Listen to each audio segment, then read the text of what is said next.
Our guest of honor, the Executive Director for Memory and Genocide Prevention at Minubungwe.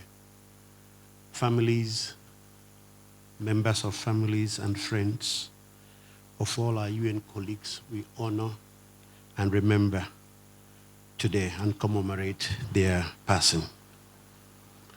Former Prime Minister and President of the Senate, Honorable Bernard Makuza, Ambassador Joseph Matuboba, former Special Representative of the UN Secretary General, Excellencies, Ambassadors, and High Commissioners, senior government representatives here present, my dear colleagues in the UN family, heads of agencies and representatives of UN agencies present, colleagues from development partner organizations, civil society and media, colleagues from our brother UN family, distinguished ladies and gentlemen. Mirianeza, 7th April 2025 marked the beginning of the 3-month mourning period to remember the over 1 million innocent men, women, and children killed during the 1994 genocide against the Tutsi in Rwanda. These innocent souls were brutally wiped out in the space of 100 days. At the beginning of the commemoration on 7th of April, the United Nations family in Rwanda joined the government and the people of Rwanda and the international community at this solemn moment at the Kigali Genocide Memorial under the theme, Remember, Unite, Renew. Today, the United Nations family, genocide survivors, government officials, families of deceased members and partners, we have gathered to pay tribute to the 68 United Nations staff killed during the genocide against the Tutsi. What happened in Rwanda 31 years ago marked one of the darkest chapters in human history. Unfortunately, it did not happen by accident.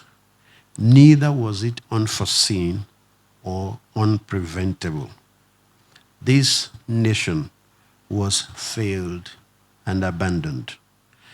That is why when we say never again, we must be intentional in ensuring that these are not just well-framed lines, but they are translated into all our actions and deeds.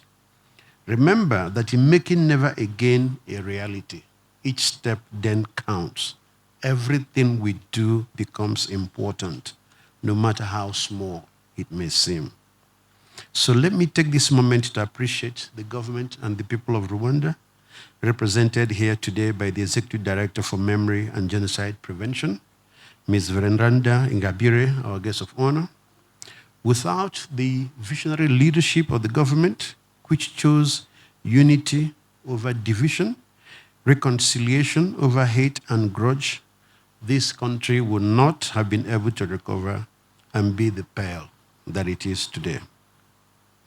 Without the courage and determination of the people of Rwanda to choose living together in harmony, in peace, and agreeing to collectively work together to rebuild and to renew, Rwanda would not have risen from the ashes to be the beacon of hope that it is in all of Africa today.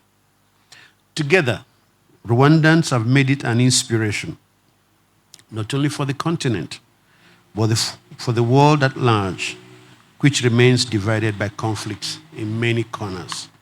And we see in many parts of the world still divided by mass violence, how protracted and challenging the notion of reconciliation and social cohesion is. On this particular occasion, I want to extend our deepest appreciation and gratitude as a UN family to the families of our beloved colleagues who tragically lost their lives during the 1994 genocide against the Tutsi. Today, as we gather to commemorate their memory, we stand in solidarity with you, the mothers, the fathers, the brothers, the sisters, the sons, the daughters, and the relatives who continue to carry the weight of the absence of your loved ones. together we honor the lives that were taken from all of us, and we reflect on the unwavering suffering, on the immense suffering, but the unwavering resilience of those who survived and those who represent them today. Your strength and courage will continue to inspire all of us, and we are forever indebted to you for your sacrifice and your perseverance. Guests of honor, excellencies, colleagues, distinguished ladies and gentlemen, let us remember. Each name that was read out represented the life of a cherished member of a UN family. They were not just colleagues. They were sons, daughters, fathers, mothers, brothers, and sisters in their own families. They were breadwinners and leaders of a dignified life. So we must hold their contributions to society close to our hearts, ensuring that their legacies live on through our actions and remembrances. Let us unite. And here today, I want to echo our boss, the United Nations Secretary General, Mr. Antonio Guterres, his remarks during the International Day of Reflection on the 1994 genocide against the Tutsi in Rwanda, who aptly stated, and I quote, "We must learn from the terrible history of the 1994 genocide against the Tutsi in Rwanda and to stem the tide of hate speech, stop disunity and discontent mutating into violence, uphold human rights, and ensure accountability. We must also stand together in a renewed global push to ratify and fully implement the Convention on the Prevention and Punishment of the Crime of Genocide, while strengthening prevention mechanisms, educating new generations about past genocides, and countering the myths and disinformation that fuels hate speech and genocidal intent and action." End of quote.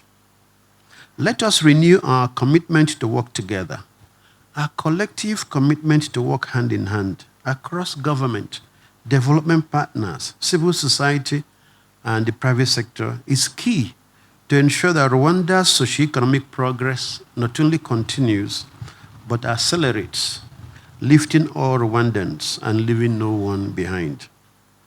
In the aftermath of the genocide, as the United Nations system, we embarked on a journey of reflection and action. We recognized that the international community failed to prevent or to effectively respond, and we acknowledged our collective responsibility to prevent such horrors and committed ourselves from it ever happening again. Since those dark days, the United Nations system has remained steadfast in its support for Rwanda's recovery and reconciliation efforts. We have worked hand in hand with the government and the people of Rwanda to rebuild communities, strengthen institutions, and promote peace and stability and development in the country and the region. We are also well aware that intergenerational trauma remains and that there's a critical need to prioritize the well-being of the youth. I am heartened to witness the resilience and determination of the young Rwandans that we encounter every day, both within our own UN family and beyond. Their unwavering commitment to their country's future is a testament to Rwandan strength and resilience. Indeed, unity and social cohesion are fundamental prerequisites for economic transformation, not only in Rwanda, but in all communities worldwide. We remain steadfast in our commitment to supporting development programs and initiatives that foster social healing and reconciliation.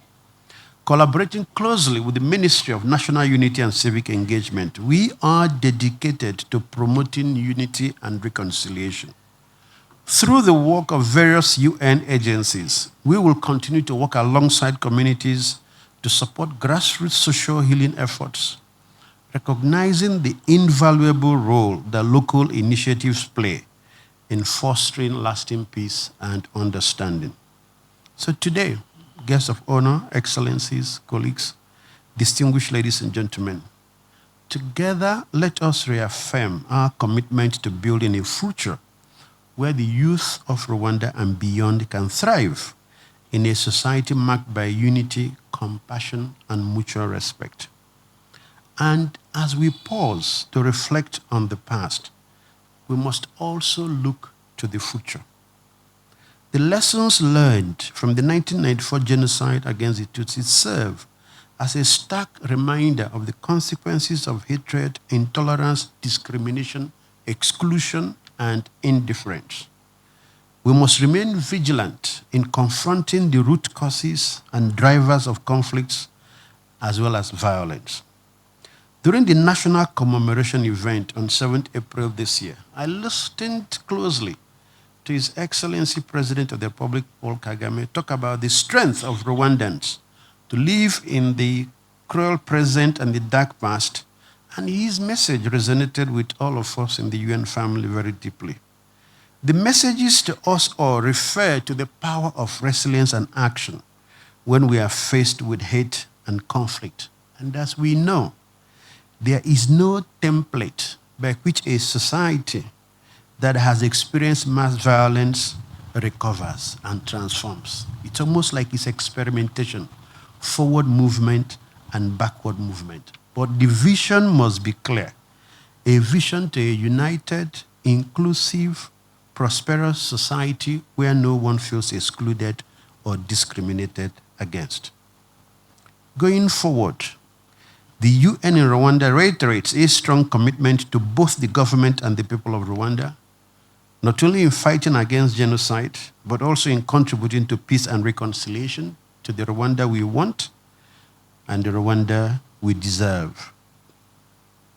Friends, genocide against Tutsi survivors, relatives of our fallen colleagues, the UN joins you in this solemn period of remembrance with a continued but renewed resolve to support national efforts that build peace and promote unity and social cohesion.